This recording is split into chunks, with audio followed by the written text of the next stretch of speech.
Hello, and welcome to episode 80 of When the Flames Go Up, the ATFC podcast. Quick one from me. It's CJ, Julian, Guy, and myself on the podcast this evening discussing, of course, Aldershot winning a game of football in the league for the first time since September and in some style. So you'll hear our reactions and our viewpoints on that, and also look ahead to Eastleigh away in the FA Trophy. Time to defend our title. Um, yeah, we've got one more episode of the year going out probably 15th or 16th of December. That'll be previewing all of the festive games because I am away. So there'll be no pods until after the Carlisle game, which is the Carlisle game's 24th of Jan. So we'll be back kind of the week after that. Obviously, I was silly enough to think that England would be good at cricket and would not be 3-0 down, which they may well be next week when I go to watch it in Melbourne and Sydney. So, think of me. Actually, I mean, it'll be nicer weather anyway. So better than getting up at 4 a.m., which we've all been doing. Anyway, enjoy the episode and up the shots. So the Shots have recorded their first league win since 22nd of September. First points for John Coleman's era. First win in the league in John Coleman's era. Tyler Frost's first goal of the season. What a way to get it. First time Paddy Gandor has scored and Shots have won since August 24 in a 4-3 win against Maidenhead. We're obviously not the worst team in Old Shot history anymore.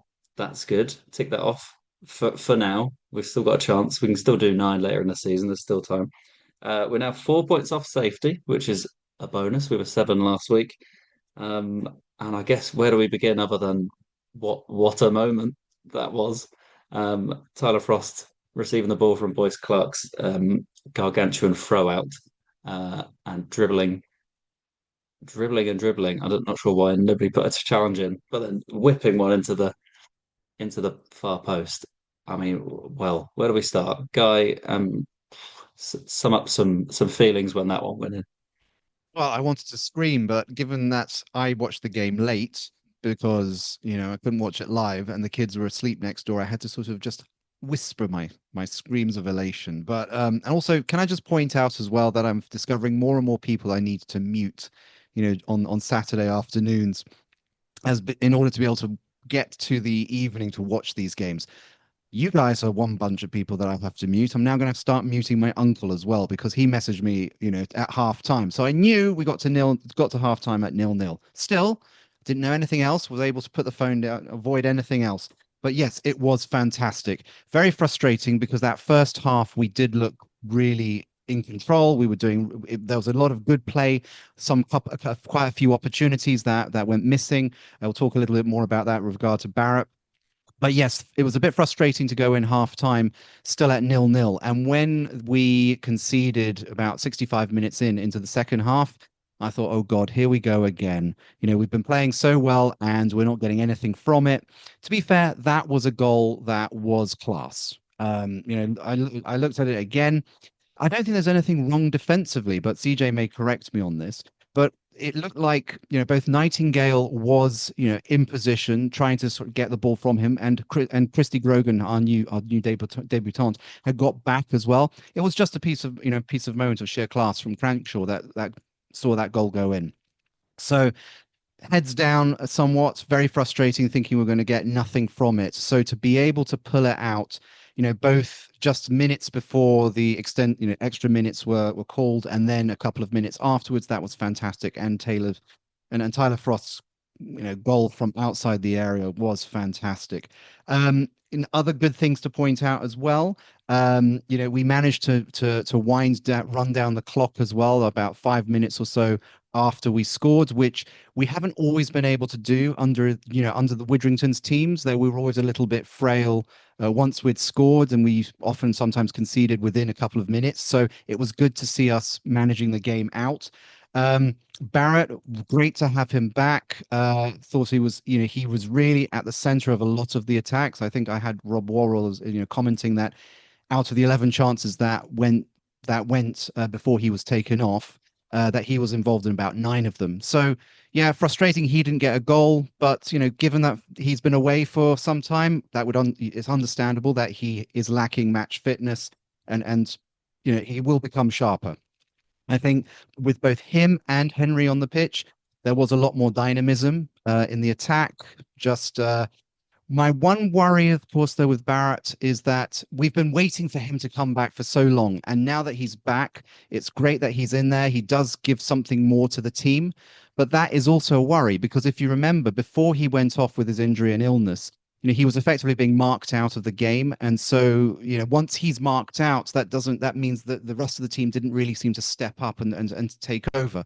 My worry is, of course, that we become too reliant on him again. I noticed as well that he was playing a lot more forward in this game compared to sort of the last few games that he was playing under Widrington, where he was playing sort of more the linking man, sort of more involved in assists rather than actually, putting his foot through the ball on target. So it's things to talk about there. Final points to just make as well. I noticed. I mean, we've been talking. I mean, it's the defense has really tightened up. I think it's great. It's just now we need to see some changes happen in attack. But also something I've noticed as well, if you look at how many players we've had, over the course of the season so far, we're now at halfway through. We've had 31 players in 22 games. That talks to me about a lack of consistency, a lack of unfamiliarity between players, because if you're constantly chopping and changing, does make it difficult to get any kind of continuity in the team. And maybe that's where we've been struggling. I mean, I know we've talked about it, we've had injuries. And if you then look and compare, just as an example of this, this is the second time we played Altrincham this season. We played them on the opening day, and if you look at the 11 we put out back in August and the 11 we put out on Saturday, there's only 3 of them that were playing in both games from the kickoff. That tells you a lot, I think, about the what's been happening to us since August. I think hopefully we're starting. I know you're going to talk about this, Will, but are we now starting to turn the corner? Fingers crossed. Stuff. Yes. I started thinking as soon as that Frost goal goes in. Well, as soon as I saw the goal, um, I wasn't there live, but when I saw the footage from the East Bank of someone showing him run down the wing and cut in and swing it in, I mean, part of me was a bit angry that I wasn't there because I've watched and stood on that terrace watching some absolute rubbish, and you want to be there for those moments. But it did make me think, all those like kind of iconic goals that we've seen in front of the East Bank. I mean, obviously the Hilton versus Bury, Marvin Morgan versus Northampton on Tuesday night. I always remember that one for for the life of me. Andy Sandel's free kick against Bournemouth. And I also just wrote down here Will Evans against Tranmere. Obviously, those seasons and those teams were well remembered as well. And I guess the job for this team is to make sure goals like that, and I'm sure we'll get some more with Barrett back in the side, aren't forgotten about because that's an iconic goal. If we go on to turn this season around and turn it into a bit of a positive year for the shots. CJ, I'll come to you next. Where do you start? I guess sum up that final whistle and yeah, your thoughts on the game. Oh well, yeah. Yeah, wow. I was on a video call, well, not a video call, a phone call with my granddad at the same time because he's an Aldershot fan. We were both watching the game, and he had a slight delay to his TV. And obviously, it's like 4 o'clock in the morning here. And Tyler Frost is running down a wing, and me and him were in middle of conversation. I just stop and go on, go on, and he cuts in. I went, yes!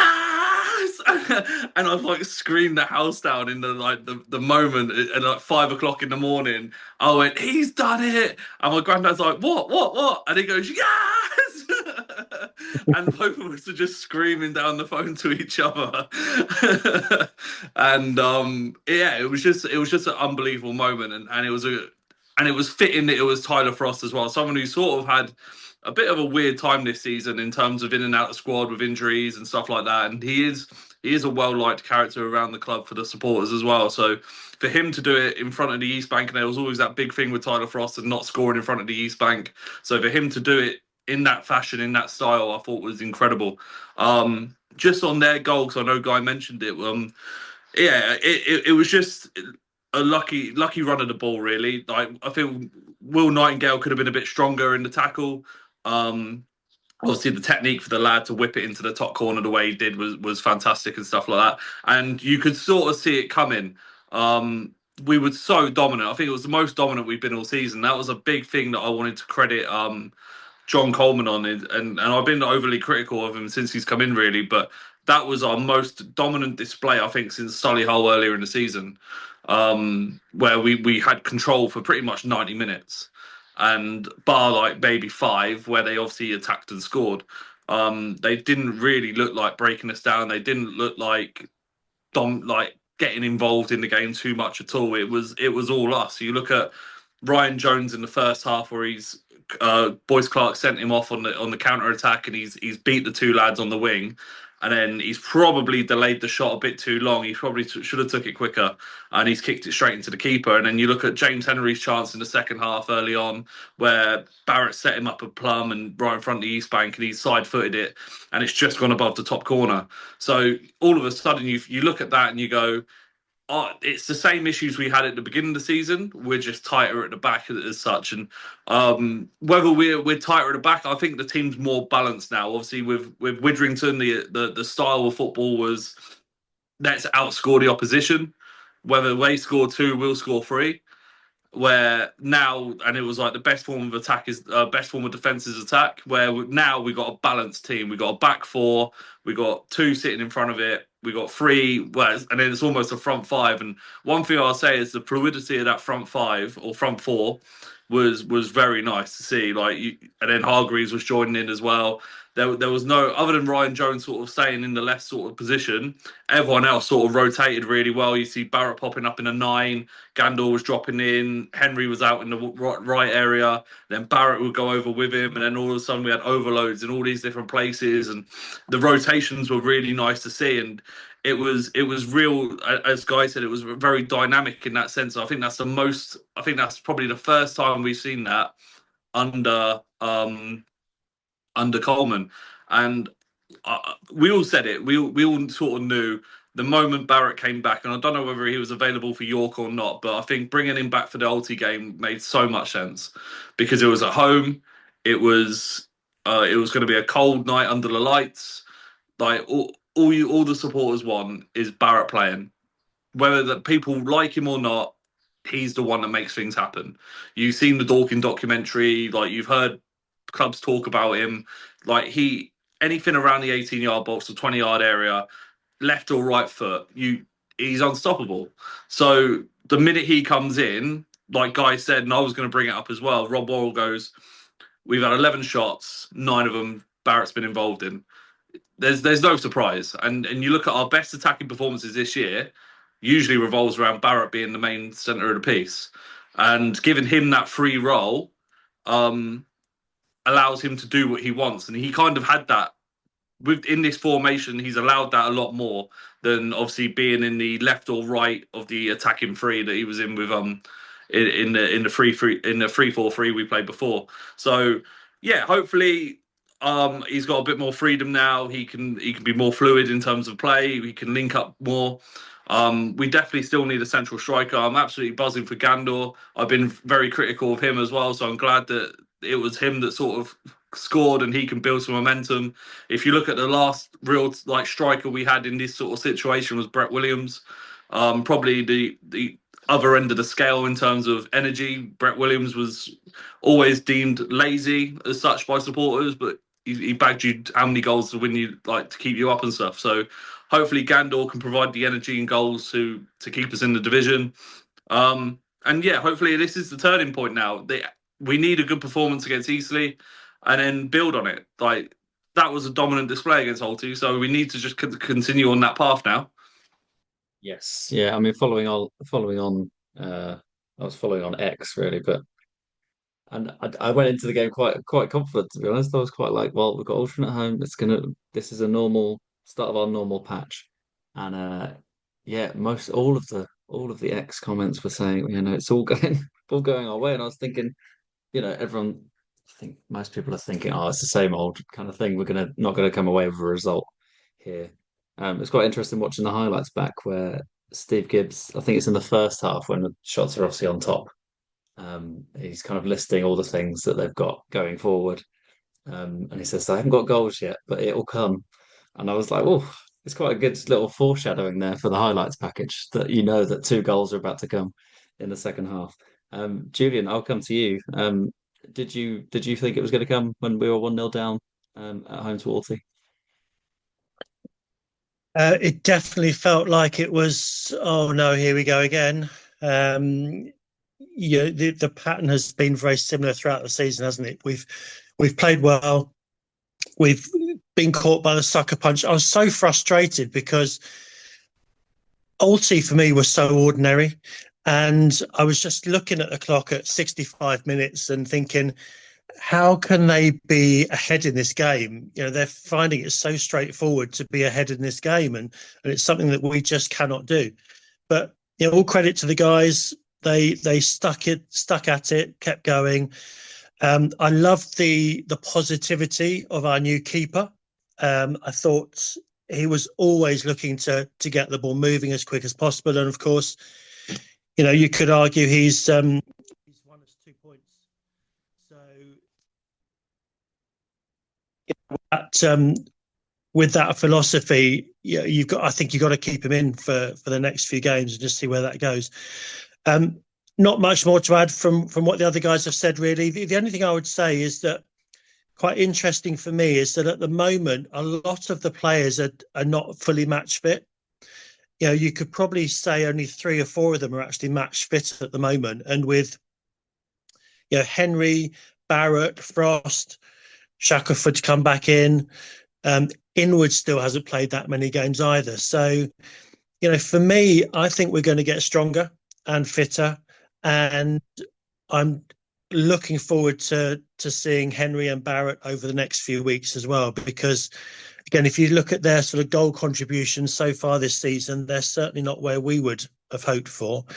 But if you've got Barrett and Henry, and I remember actually about a year ago, the guy saying, how do we squeeze them both in to the team? And we could potentially have that same problem again now that they're both sort of coming back into form and fitness.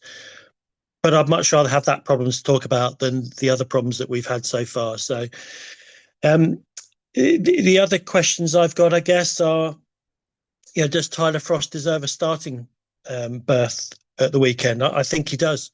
I think he's earned his position in the 11. And Ryan Hill as well. For me, he started the season on fire, didn't he? 4 goals very quickly.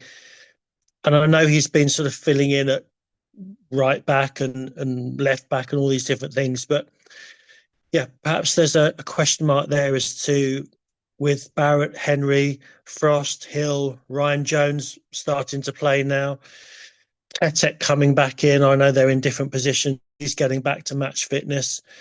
It's a nice sort of problem to have, I think. And I think CJ mentioned it probably in last week's pod, where the next 8 games I think are really important now, because we have to take some points from those games. And I was just looking at the end of your podcast last week, which I wasn't on, but I listened to. I was really interested to hear about sort of the run of games that we've got, and I was thinking back to last season and the season before, where you needed 52 points to stay up. I don't think you're going to need 52 points this season. I think we're going to need 50. So that means we need 34 points in the second half of the season, and that's where I think these next 6, 7, 8 games are really important, because towards the back end of this season, again, we're going to come up against that 5, 6, 7 really tough games that we've just been through now.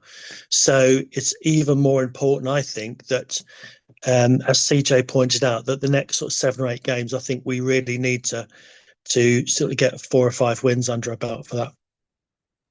Yeah, absolutely. Well, that kind of block of games is then kind of bookended with Carlisle at home, which is the start of those blockbuster games that we're going to have in the second half of the season, and hopefully with any luck, we go into those with a bit more confidence than we went to Carlisle with, but especially went to York with, and these kind of things. So hopefully this is the start of something. And you could definitely see the confidence kind of growing, um, even though it wasn't coming off. I mean, but we created lots of chances, and I think what you mentioned there about we haven't had the goal contributions necessarily from Henry and Barrett that we maybe needed to kind of supplement losing Barham. But we've definitely had, well, we're starting to see a bit more with them coming back in, the chance creation. And Coleman mentioned in his post match that we need to get better at putting them away. Whether that's a thing that he can solve on the training ground remains to be seen. But great to hear that we're actually creating enough chances to win a game. Where we had a patch there where I don't think we were quite coming up in that regard. So yeah, you mentioned Tyler Frost fighting for a starting berth at the weekend, and we'll move on to talking about that because we can talk about who goes into our 11 for the game away at Eastleigh at the weekend. FA Trophy, third round, defending our FA Trophy with a repeat of the 2023 third round at Eastleigh, which we took to penalties. We were 2-0 down. Barham and Minoga scored to bring it back to 2-2. Should have scored in the very last minute. But then we went on to win 5-4 on penalties. Geordie van Steppershoff saving Eastleigh's sixth penalty, and Barham won it on the day. Let's where to begin for this weekend, Guy? I'll come to you first. You started us off last time. Hmm. Yeah, general thoughts on the FA Trophy run ahead of us, and your thoughts ahead of the actual game. Well, so this will be the sort of the rematch to the get match that I saw when I was last in the UK in August. Because I saw when I was at the Rec, I went down to see them play Eastleigh, play at home. And that was the game where I think it was like the second or the third game of the season. We'd gone 3-0 down, despite having done quite a bit of good work beforehand. And we managed to pull it back to 3-2, but with about 15 minutes or so to go, and we just ran out of steam. And I remember sort of standing with Ian, our colleague in the East Bank, watching this game. "Oh, maybe the comeback's on," and realizing no, it's not. So, I am hoping that it's going to be a lot better, but unfortunately, given where I am, I won't be able to watch it, so I'll only be having to listen to it. But look, the way things are going at the moment, you know, I think Eastley's there for the taking. I mean, they have not had good form. Out of the last six games, they've lost five. Sorry, after the last six games, they've lost four, drawn one, and won one. And that win that they had was about 5 or 6 games ago. So they're going through a bit of a poor spell at the moment. They're not scoring well. They're conceding quite a few. But a little bit like us, they've been playing against some of the better teams in the division as well. So that may explain some of the difficulty. But let's just put it this way: we're both lacking in confidence. Hopefully we'll have a bit more confidence after last Saturday, so there is an opportunity there. I also think as well that in terms of who in terms of the looking at the odds, Eastleigh seem to have the slight edge on us, but it's not a great amount. We're not seen as they're not being seen as sort of the far away runaway winners in this. So we have a chance. I think we're seen as slightly underdogish, and that's perhaps to do with Eastleigh playing at home. And in terms of the key players we need to keep an eye on, Aaron Blair, who scored against us in that game back in August, he is their most effective player at the moment. With 6 goals in 15, but he's missed the last 3 games. I'm not quite sure why. I did do a little bit of searching to see whether he's injured or not, but he hasn't played. So that's, if that continues, then that's promising for us. But we do need to keep an eye out on the left, so their left side, our right side, because they've got another player called Harvey Saunders, midfielder who sometimes plays at forward. He's got 2 goals and 4 assists. He's been, quite consistent in that respect. And interestingly enough, there's a defender slash midfielder, Archie Harris, who tends to play on the left side, 5 assists. So I think for those playing on the right side of our team on Saturday, if it's anything like the team that we put out on last weekend, that would be Hill, Nightingale, and Tetek. They're the ones to probably watch.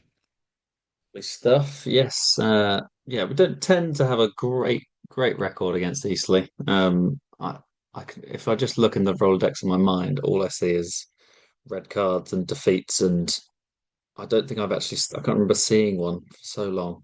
And I also won't be there on Saturday because I made a decision as soon as the draw was announced that I was going to watch Norwich against Southampton.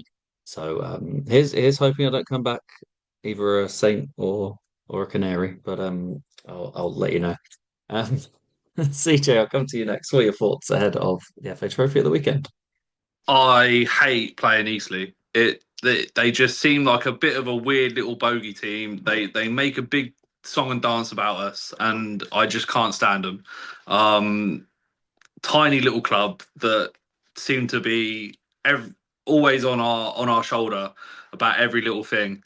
They always try and jump in with this Woking rivalry as well. They can just go and play with themselves over by the seaside, because it just doesn't make sense to me. Like they always seem to be this like weird little bogey team. You don't know if we're gonna lose 1-0 or it's gonna be a massive brawl. Like you said, it's either gonna be a red card fest and it's just gonna be two teams kicking each other with about 600 supporters there, or it's gonna be like just an end to end 3-3.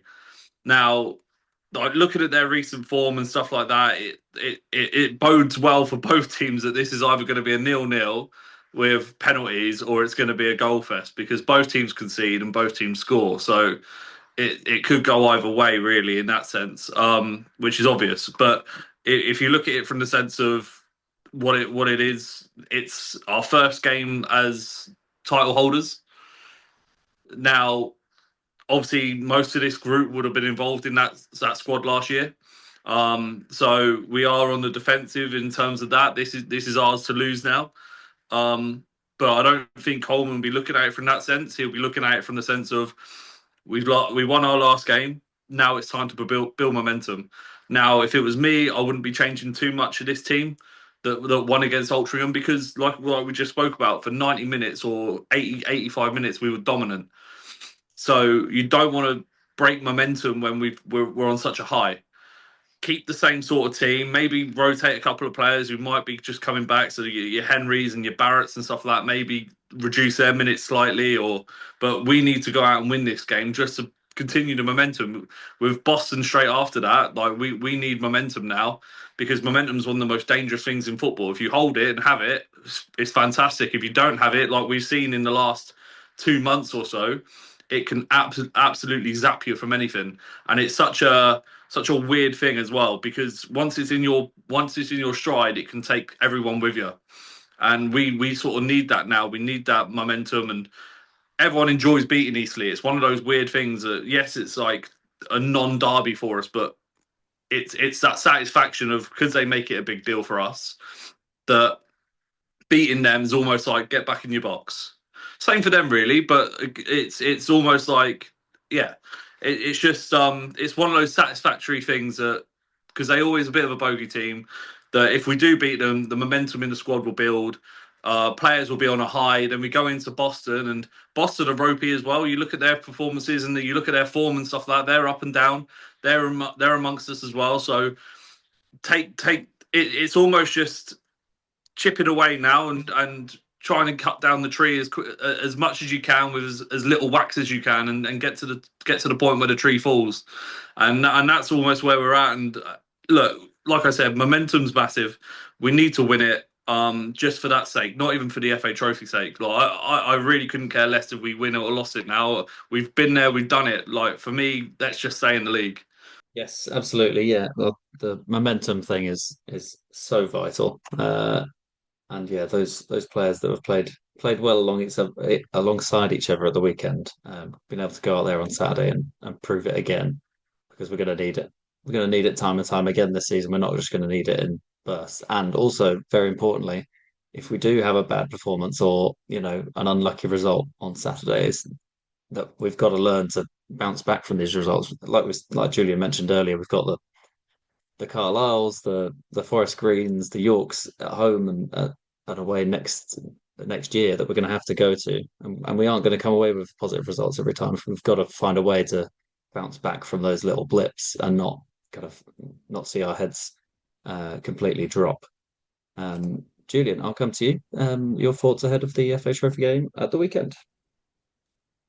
Yeah, very much echoing what the boys have said. For me, this is just as important as last week. I think, not only because we're the holders, and I think you need to have a little bit of pride as the trophy holders, and it may even just give us a little bit of an extra swagger.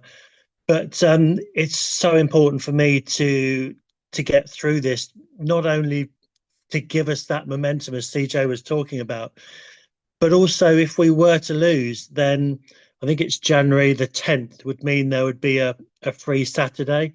And the thing I hate about having a free Saturday is that if you've won the game before, then you've got such a long time until the next game, and that can also sort of destabilize your performances as well. So it's why also I think the Alti performance was really important too, because it gives us a bit of momentum. I think Guy said that Eastleigh are sort of struggling a little bit at the moment. You know, they had a bit of a honeymoon period with their new manager, the guy from Western-super-Mare. I think his name's Scott Barrett. You know, they went on a reasonably good start, but they've struggled again recently, as Guy said. So, yeah, they're out of their honeymoon period. They are, I think, going to be looking at, in a similar point of view, in that it's an opportunity to get back on track. Interesting that Eastleigh have closed one of their stands for the game on Saturday. I don't know whether you guys saw that, but the crowd so far, there's literally going to be nobody there. So they've taken a decision to close one of the stands to save on costs, and I think that can only be a good thing for us. You know, if there's 25 Eastleigh supporters there, and many more of ours, and I think that's going to be good for us. Really funny what you said, CJ, about the Eastleigh thing. It instantly reminded me of Joe, our colleague from last season, and he detests Eastleigh as much as you do, and I see them as a bit of a fly. You know, you just want to swat them out of the way and just move them on and forget about them. They really are annoying. But yeah, I think it's a great opportunity for us. I think we need to get a result there, and that's going to give us, you know, the impetus we need for you know, the Boston, Sutton games, Wildston, and Solihull as well. So really important, this one for me, and I think I echo all the comments so far in that we need to certainly keep the same sort of lineup, perhaps change one or two. But yeah, I'd be really, really disappointed if Coleman makes wholesale changes for this one. But hopefully he won't, and we will be strong, and we will continue our run of being unbeaten in the trophy for 2 years. The spirit. That's the spirit we want to hear. Yeah, obviously, just to mention as well, I hate Eastleigh, but and they've not won an FA trophy, so that's already 1-0 to us. And yeah, Coleman did mention it, kind of his post match about conceding. He was kind of a bit annoyed that we'd conceded. I think, you know, what he'd give for a clean sheet and a win. So with that in mind, just got time for some predictions of results at the weekend. Guy, do you want to start us off? Yeah, in line with what CJ was saying, I think it's either going to be 0-0 or 4-3. Lovely. CJ, what you reckoning? We're definitely going to concede. So Coleman can give his firstborn wait for another day. I think it's going to be 2-1, 2-1 Aldershot. I don't think it goes penalties. I think we do it in 90. I just think it's going to be one of those drawn out fests. It's going to be a mess in front of 500 Aldershot supporters and 10 EC supporters and one man's dog. So yeah, I think it's going to be a scrappy game. Nice. And Julian, to cap it off. It's got to be 3-2. I think nearly every game we played this season has been 3-2, hasn't it? So 3-2 to the shots. Frosty's going to score, Barrett's going to score, and Henry's going to score a 30-yard scorcher in the 89th minute. Tell you what, get your money on that and you'll be a rich man. love that. That's the kind of specificity we want. What was I gonna? I was gonna. You throw me off. 3-3-2. Well, no, I just want to say 3-0, just to just cut out the mistakes. We'll win 3-0. Barrett 2 and set up the other one. I'm sure. Oh, I was going to say, have we been on the right side of a 3-2 this season? I don't think we have we? Dorking? Yes, Dorking. Yeah. Yes. Answer my own question, and then Guy answered it just as I. Great minds, eh? Great minds. Right. Thank you, Guy. Thank you, CJ. Thank you, Julian. Thank you. No Cheers, problem. Yeah. See ya.